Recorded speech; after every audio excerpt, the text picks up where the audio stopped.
कहिए कैसे हैं आप। अकेलापन कैसे दूर करें, क्या करें जब अकेलापन महसूस हो। बात कल की है। कल मैं एक अपनी आंटी के घर गई हुई थी, तो ना जैसे मैं बातें कर रही थी तो मुझे वो देखने में भी और थोड़ा सा जैसे बात करने में भी ना थोड़ी सी ऑफ ऑफ सी लग रही थी, उदास होता है ना जैसे। तो मैं जानबूझ के उनसे और बातें करती रही ताकि मेरे को रीज़न पता लगे। तो जब मैं बातें कर रही थी तो एकदम से ना उनको हिचकी आनी शुरू हो गई। तो मैंने थोड़ा सा माहौल को लाइट करने के लिए मैंने कहा, आंटी आपको कौन याद कर रहा है, आपको हिचकी आ रही है। तो आंटी खड़े हुए और किचन की तरफ बढ़ते हुए बोले कि बेटा मैंने ना इस वहम को मन से निकाल दिया कि हिचकी आने पे कोई याद करता है। और वो धीरे धीरे कदमों से किचन की ओर बढ़ गए और मैं एकदम से ना चुप बैठी रह गई, उनको जाते हुए देखने लगी। और मैं ये सोच रही थी कि ना जैसे आंटी हैं जो, इनके हस्बैंड की अभी लास्ट ईयर ही डेथ हुई थी और अभी 2 महीने पहले इनकी डॉटर की शादी हुई है। तो कोई बड़ी बात नहीं है कि ना ये बहुत ज़्यादा अकेलापन फील कर रही हूँ। उस समय वो पानी पी के आ गई, हम बैठे रहे, हमने थोड़ी देर और बात की। मैंने उनको इनवाइट भी किया कि आंटी आप 2-3 दिन में जब भी आपको टाइम लगे आप घर ज़रूर आना। और मैं घर लौट गई। घर लौटते वक्त मैं ये सोच रही थी कि किस तरह से आंटी को इस सिचुएशन से बाहर निकालूं। बहुत ऑफ, क्योंकि काफ़ी टाइम से मैं इनको जानती हूँ और बहुत बहुत स्माइलिंग सा फेस और बहुत मतलब बहुत मज़ेदार है। इनकी कंपनी हमेशा अच्छी लगती थी और अब इस तरह से चेंज हो जाना तो थोड़ा सा ना मुझे अच्छा नहीं लगा। और मैं ना सोचने लगी, फिर मैंने पेपर पेन ले लिया कि मैं क्या क्या पॉइंट्स आंटी से शेयर करूँगी, क्या क्या डिस्कस करूँगी। तो मैंने ना कुछ पॉइंट्स लिखे भी, जो मैंने पॉइंट्स लिखे वही पॉइंट्स मैं आपसे भी शेयर कर रही हूँ। कि देखिए जो अकेलापन है ना, तो लोनलीनेस जिसको बोलते हैं, तो ये एक तरह की फीलिंग है, इमोशन है और बहुत नॉर्मल है, बहुत नॉर्मल है। पर अगर हम ध्यान ना दें इस अकेलेपन पर, इसमें कि भी नॉर्मल है, इस फीलिंग पे अगर हमने ध्यान नहीं दिया तो ये हमें एबनॉर्मल भी बना सकती है। इसलिए बहुत ज़रूरी है कि बहुत समझदारी से और पॉजिटिव दिमाग रखते हुए इस पे काम करना है। सोच इस बात की होनी चाहिए कि इसकी वजह क्या है, ये जो मुझे अकेलापन फील हो रहा है, लोनलीनेस फील हो रही है, इसकी वजह क्या है, इस पर काम करना चाहिए। तो देखिए अलग अलग वजह हो सकती हैं। तो एक तो यही हो गई, जैसे मैं आंटी की बात कर रही थी कि इनके हस्बैंड की भी डेथ हुई और बिटिया की भी शादी हो गई, तो ये बहुत अकेलापन फील कर रही हैं।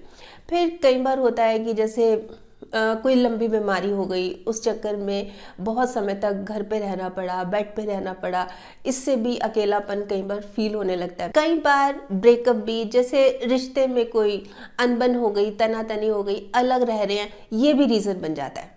अच्छा, ये भी ज़रूरी नहीं है कि अकेलापन जब कोई ना हो तभी फील होता है। कई बार क्या, बल्कि बहुत बार ये भी देखने में आता है कि एक अच्छा भरा पूरा सा परिवार है, फैमिली है, हस्बैंड है, वाइफ भी है, पूरा परिवार है, फिर भी वाइफ अकेला फील करती है। अकेलापन क्यों फील करती है वो, कि हस्बैंड उनकी तरफ ध्यान ही नहीं देते, अपना ऑफिस जाते हैं, अपना फ़ोन पे लगे रहते हैं, घर आए तो बात ही नहीं करते, तो उनको कहीं ना कहीं घुटन हो रही है, कहीं ना कहीं अकेलापन फील हो रहा है। तो ऐसे देखा जाए तो इस तरह के बहुत सारे रीजंस हैं। ये रीजंस पता लगा के इस पर काम करना शुरू कर देना चाहिए।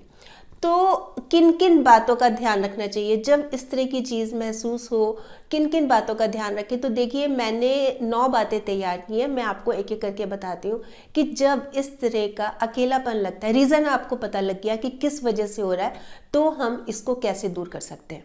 पहली बात तो यही है कि हम अपने खुद के अच्छे दोस्त बन जाएं।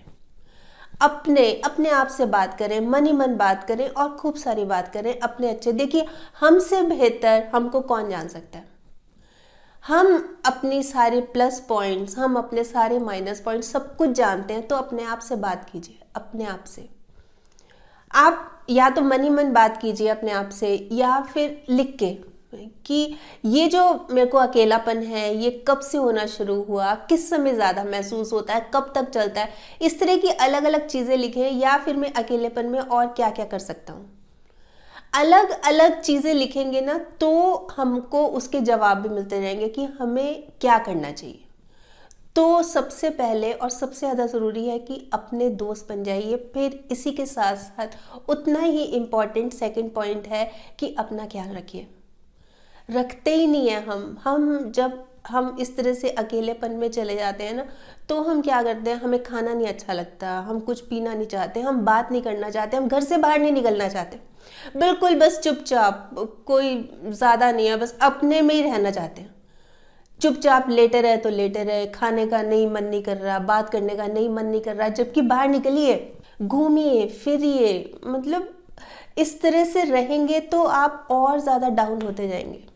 तो बहुत ज़रूरी है कि अपना ख्याल रखना।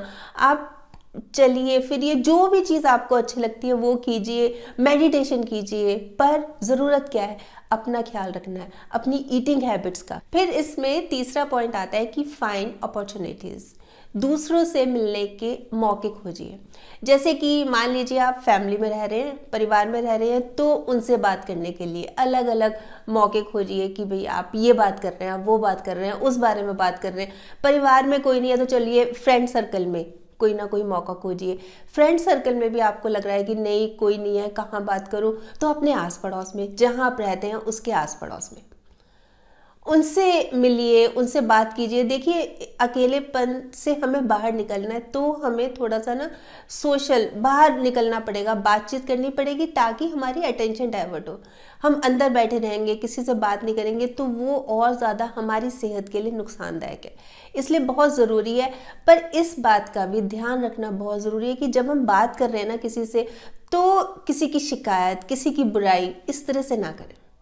अच्छी बातें करें, प्लेजेंट बातें करें, दूसरे को सुनने में मजा आए, दूसरा हमारी कंपनी एंजॉय करे। ऐसे ना हो कि वो हमें देखते ही अपना माथा ठनकेगी, हे भगवान अब तो ये बोर आ गए, निकलो यहाँ से, किसी भी तरह से बहाना बना के उठो। वो कब होता है, वो इसलिए होता है कि जब आप अपना ही रोते रहते हैं, अपनी शिकायतें करते रहते हैं। तो ये चीज़, इस चीज़ से बाहर निकलना बहुत ज़रूरी है कि हम जब बात करें तो अच्छी बातें करें, और कोशिश ये करें कि हम दूसरों की कोई अच्छी बात लगे, अच्छा ही लगे तो उसको अप्रिशिएट भी करें कि अरे वाह ये तो बहुत अच्छा है। इस तरह से अप्रिशिएट करें, पर ये भी एक्सपेक्ट ना करें कि वो भी हमारी प्रेज करें। जहां हमने ये सोचना शुरू कर दिया ना कि वो भी हमारी प्रेज करेगा, तो हम फिर डाउन होते चले जाएंगे, क्योंकि ये मान के चलिए कि कोई नहीं करता एक दूसरे को अप्रिशिएट। हमने करना है, हमें अपना ख्याल रखना है, अपना ख्याल रखना है इसलिए हमने अप्रिशिएट करना है। हमें खुश रहना है इसलिए हमने अप्रिशिएट करना है। पर दूसरा करता है करे, ना करता है ना करे, पर हमने तो अपनी इस सिचुएशन से बाहर निकलना है, निकलना ही है। फिर इसमें चौथा पॉइंट आता है कि लाइक माइंडेड लोगों से जुड़े, ग्रुप बना लें उनका। देखिए मैं बताती हूँ कैसे, कि जैसे एक लेडी हैं और वो 60+ हैं, वो रोज़ मंदिर जाती हैं, तो उनको मंदिर में 2-3 लेडीज़ और मिलती हैं, वो उनको अपने जैसी लगती हैं, उनसे उनको बातें करना, उनके साथ बैठना उनको बड़ा अच्छा लगता है, तो उनका एक ग्रुप बना लें। ऐसे एक आदमी है, वो सुबह रोज़ घूमने जाते हैं, तो घूमते वक्त उनको 3-4 लोग और मिलते हैं, तो उनको वो बड़ा अच्छा लगता है, उनकी कंपनी उनको बड़ी अच्छी लगती है, उनसे बातें करना उनको बड़ा अच्छा लगता है, तो उनका एक ग्रुप बना ले।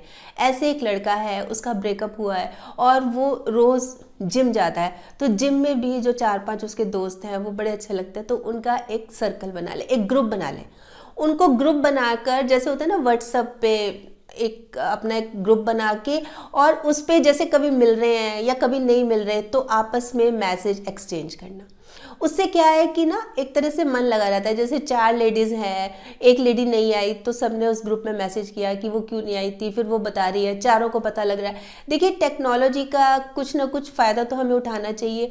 तो जो लोग हमें वैसे मिलते हैं, उनका एक ग्रुप बनाकर अगर हम इस तरह से भी बातचीत कर सकते हैं, तो कई बार थोड़ा सा हमारा अकेलापन थोड़ा सा ठीक हो सकता है। फिर इसमें अगला पॉइंट आता है कि हम किसी कॉज के साथ भी जुड़ सकते हैं, किसी अच्छे नेक सोशल कॉज के साथ। इतने सारे समाज में हमारे अलग अलग काम चल रहे हैं, जैसे कि सफाई अभियान है, जैसे कि ब्लड डोनेशन का है, कन्या भ्रूण हत्या है, गर्ल एजुकेशन है, चाइल्ड एजुकेशन है, बहुत अलग अलग तरह के अभियान चल रहे हैं। तो हम उनके साथ जुड़ जाएं, उससे क्या होता है कि एक तो हमारा मन लग जाता है, थोड़ा हमें चेंज लगता है, थोड़ा मन ही बहलाना है ना हमने, और हमें अच्छा भी लगता है।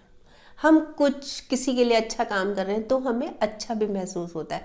फिर इसी में अगला पॉइंट ये भी आता है कि ना हम नेचर के साथ जुड़ जाए। देखिए, हम नेचर के कांटेक्ट में तो रहे, नेचर जैसे कि हम कमरा भी हमारा खूब हवादार हो, अच्छा हो, खुला हो। फिर नेचर के कांटेक्ट में कि हम सुबह शाम बाहर जाएं, घूमने जाएं, अच्छा ताज़ी हवा, खुली हवा, उससे जितना हम बाहर रहेंगे सुबह शाम उतना हमारा माइंड फ्रेश होता है। फिर हम ऐसा भी कर सकते हैं कि ना हम जैसे कोई प्लांट लगा लिया, हमने एक लाइन बना ली कि भाई हमने यहाँ पे प्लांट्स लगाने और उनकी देखभाल करनी है, तो बहुत अच्छा लगता है। अलग अलग तरह के पौधे लगाकर फिर उसकी देखभाल करना, जब वो पौधे आएंगे उनमें फूल आएंगे, उनमें फल आएंगे, तो बहुत अच्छा लगता है।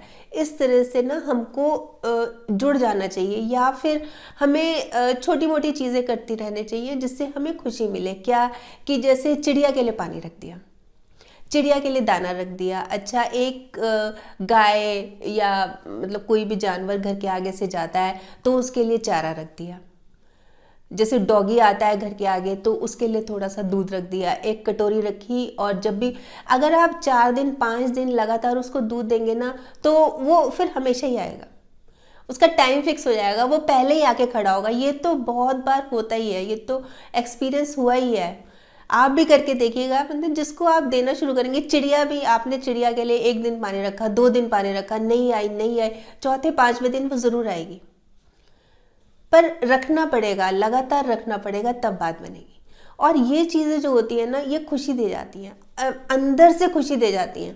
मतलब हम ये जो कह रहे हैं ना कि अकेलापन, ये चीज़ें दूर करती हैं, ये चीज़ें दूर करती हैं और हमें एक अलग सी खुशी, एक कि भाई हाँ हम भी हैं, देखो अच्छी फीलिंग आती है। बहुत लोग तो मैंने ये भी देखे हैं कि वो पेट रख लेते हैं, कोई ना कोई पालतू रख लिया, फिर उसको घुमाने ले जाते हैं, तो उनको वो बहुत अच्छा और रिलैक्सिंग लगता है। फिर अगला पॉइंट ये आता है कि ना अपनी रूटीन सेट कर लेनी चाहिए, अपना एक हर एक चीज़ का टाइम फिक्स, ये सुबह ही हमें लिस्ट बना लेनी चाहिए। मैंने इतने बजे उठना है, इतने बजे मैंने घूमने जाना है, इतने बजे मैंने नाश्ता करना है, इतने बजे मैंने आराम करना है, इतने बजे मैंने काम पे बैठना है, अलग अलग, और उस पर स्टिक्ट रहिए। देखिए, बिजी रहना जो है ना बहुत ज़रूरी होता है। खाली दिमाग होता है ना, वो पूरा का पूरा शैतान का घर होता है। अलग अलग चीज़ें दिमाग में चलती रहती है, नेगेटिव चीज़ें चलती रहती है, हम सोचते रहते हैं और उलझते रहते हैं। तो ज़रूरी क्या है कि अगर हमारा एक शेड्यूल बना होगा ना, एक रूटीन बनी होगी, तो हम उसी पे अमल करेंगे, अमल करेंगे तो हम बिजी रहेंगे। 8वां पॉइंट इसमें आता है कि अपने इंटरेस्ट की चीज़ें खोजनी चाहिए कि हमें किस चीज़ में इंटरेस्ट है, हमें किस चीज़ में क्या करना हमें अच्छा लगता है, क्या करना हमें खुशी दे जाता है। तो ये चीज़ भी बहुत ज़रूरी है, जानना समझना। हमने जिस दिन समझ लिया ना कि हमें ये करना अच्छा लगता है, फिर देखिए हमारी आधी टेंशन तो वैसे ही ख़त्म हो जाएगी, हमारा आधा अकेलापन, क्योंकि फिर हम उस समय में जब हमें महसूस हो रहा है हम अकेले हैं, तो हम ये काम करना शुरू करेंगे। पर इसमें ज़रूरत क्या है, सोचने वाली बात यह है कि हमें क्या इंटरेस्ट है, हमें क्या करना अच्छा लगता है। अच्छा, फिर दूसरी बात ये भी नहीं सोचना चाहिए कि लोग क्या कहेंगे। जैसे मान लीजिए कि एक लेडी हैं, 60+ हो गई वो, और उनको ना बचपन से ही बहुत शौक था कि वो हारमोनियम बजाएं, हारमोनियम सीखने का बहुत शौक था, पर उन्होंने नहीं सीखा। अब उनके पास टाइम भी है, अब वो सोचती हैं कि मन तो करता है मेरा, पर मैं हारमोनियम लेके बैठूंगी तो लोग क्या कहेंगे। देखिए, लोगों ने तो एक तरह से तो आदत ही होती है, उन्होंने कहना है तो कहना ही है, आप कुछ करेंगे तो भी कहेंगे, कुछ नहीं करेंगे तो भी कहेंगे। तो उनकी चिंता छोड़ के, उस तरफ से ध्यान हटा के कि लोग क्या कहेंगे ना, आप अपने में मस्त रहिए, आप सीखिए। एक और एग्जांपल मैं बताती हूँ। जैसे मान लीजिए एक बहुत एजेड आदमी है और वो थोड़ा सा बीमार रहने लग गए, चलना फिरना उनका ज़्यादा हो नहीं पाता, तो अब वो ये क्या कहते हैं कि ना मुझे, जैसे होता है ना कि मोबाइल पे मुझे करना सिखा दो, कैसे व्हाट्सअप करते हैं, कैसे फेसबुक करते हैं, तो मैं इसको देखता रहूँगा और मैं बिजी रहूँगा। तो ये नहीं हो कि भाई हाँ मैं कैसे करूँगा, लोग क्या कहेंगे कि देखो इस उम्र में कर रहा है, उसमें क्या दिक्कत है, हम नहीं उठ सकते, अभी नहीं चलना फिरना, तो चलो इसी बहाने हम जुड़े रहते हैं लोगों से। तो हेजिटेशन नहीं करनी चाहिए, जो हमारे मन में है ना वो करना चाहिए, वो सीखना चाहिए, तभी हम निकल पाएंगे इस अकेलेपन से। नहीं तो हम इसमें जकड़ते चले जाएंगे, फिर हमें बहुत मुश्किल हो जाएगा निकलना। फिर बहुत सारी प्रॉब्लम्स सिर पे आके खड़ी हो जाती हैं, स्ट्रेस, टेंशन, डिप्रेशन, फिर हम गलत सलत भी बोलते हैं, हमारी सेहत पे हो रहा है नुकसान, वो अलग। तो बहुत ज़रूरी है कि अपने आप को बिज़ी रखें, अपनी रूटीन सेट रखें और इसके साथ साथ अपने इंटरेस्ट की चीज़ें सर्च करें, खोजें कि हमें क्या चीज़ करनी अच्छी लगती है और वो करें। फिर इसमें अगला पॉइंट ये आता है कि ना हम पॉजिटिव रहें, बहुत ज़रूरी है।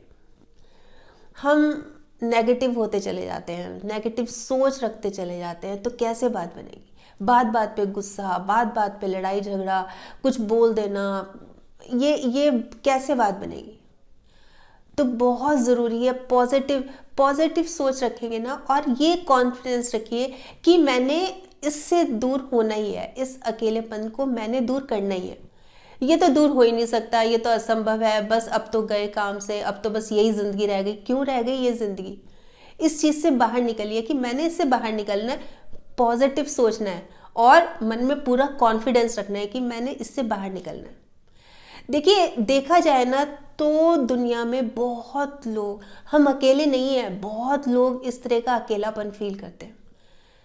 बहुत भीड़ है दुनिया में, फिर भी कितने लोग हैं अकेलापन फील करते हैं। कितनी भीड़ है दुनिया में, आप देखिए हर जगह। आप किसी होटल में चले जाइए, किसी हॉस्पिटल में चले जाइए, किसी पिक्चर हॉल में चले जाइए, सड़क पे चले जाइए, भीड़ ही भीड़ है, रश ही रश है, पर अकेलापन भी है। कहीं ना कहीं भीड़ तो बहुत है पर अकेलापन भी बहुत है। दिखती है भीड़ पर फिर भी सब अकेले हैं, बहुत अकेलापन है। मैं आपको अभी बताऊं, कुछ दिन पहले क्या हुआ कि मेरी एक फ्रेंड है, तो वो ना मेरे को अपना मोबाइल दिखा रही थी, अपने मोबाइल की गैलरी दिखा रही थी, फ़ोटोज़ दिखा रही थी कि ये बताओ कि इसमें से मैं कौन सी अपनी डीपी बनाऊं, व्हाट्सएप में कौन सी अपनी डीपी बनाऊं। तो वो फ़ोटोज़ दिखा रही थी और मैं हैरान थी, उसमें जो उसके मोबाइल पे ऑलमोस्ट सारी सेल्फीज थी, कोई किसी के साथ फ़ोटो नहीं थी। तो अकेलापन देख लीजिए कितना बढ़ गया है कि जो हमारे मोबाइल है उसमें भी ज़्यादातर अब सेल्फीज ही रह गई हैं। ये अकेलापन कहीं ना कहीं किसी ना किसी रूप में हम सभी के साथ है। तो ज़रूरत है कि इससे बाहर निकलने की, बहुत सोच समझ के, बहुत समझदारी से काम लेने की और इससे बाहर निकलने की। तो ये तो थे मेरे पॉइंट्स जो मैंने उन आंटी के लिए तैयार किए। आप बताइए वैसे आप क्या सोचते हैं कि अगर किसी को लोनलीनेस लगती है, अकेलापन लगता है, तो वो क्या करें, किस तरह से उससे बाहर निकले, या आप अगर इससे बाहर निकले हैं तो किस तरह से निकले, वो भी ज़रूर बताइएगा। आपके कमेंट्स का मुझे इंतज़ार रहेगा। तो कल फिर मिलूंगी, तब तक स्माइल भी रखिए और पॉजिटिव रहिए और पॉजिटिव सोचिए। और हाँ, अगर आपने मेरा ये यूट्यूब वाला चैनल सब्सक्राइब कर लिया तो आपका बहुत बहुत और बहुत सारा धन्यवाद। नहीं किया तो प्लीज़ कर लीजिएगा, और सब्सक्राइब करने के साथ साथ ना इसमें जो एक बेल का बटन है ये भी दबा दीजिएगा, ताकि जब भी जैसे मैं कोई वीडियो अपलोड करती हूँ आपके पास नोटिफिकेशन या मैसेज आ जाए। और अगर आपको ये वीडियो अच्छा लगा, आपको लग रहा है कि किसी के काम आ सकता है, तो प्लीज़ आप इसको शेयर भी ज़रूर कर लीजिएगा। ठीक, बाय।